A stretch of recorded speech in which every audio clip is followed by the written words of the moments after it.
പോരുമ്പോ പാലും പഞ്ചസാരയും വാങ്ങാൻ മറക്കണ്ട, നാളെ വേണ്ടതാ. ആ എനിക്ക് ഷുഗർ ആടാ, ചായയൊന്നും വേണ്ട. അല്ലേലും ചായക്കട കുറെ ദൂരെ, നമുക്കൊരു എനർജി കിട്ടിയാ പോലെ. അല്ലേലും പണ്ടിന് കൊടുക്കത്ത എനർജി ആയിരുന്നു.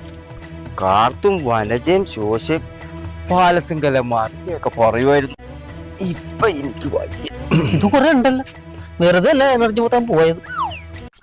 ആ എന്തൊക്കെയുണ്ട്? പ്രകാശിനെ പോലുള്ള നല്ല മനുഷ്യരുടെ ഔദാര്യം കൊണ്ട് അങ്ങനെ ജീവിച്ചു പോകുന്നു.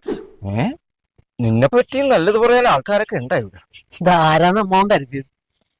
ഈ നാട്ടിലെ ഏറ്റവും വലിയ പണക്കാരനാ. വലിയ വീട്, കാറ്, ലോറികള്, പലചരക്ക് കട, സൂപ്പർ മാർക്കറ്റ്.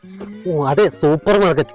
3-4 കൊല്ലം മുമ്പ് ഇവിടെ കാജാപിടിക്ക് കാശില്ലാതെ മുഷിഞ്ഞുകാര് തെണ്ടി നടന്ന ആളാ. ഇപ്പൊ 555 സിഗരറ്റ് വലിക്കും.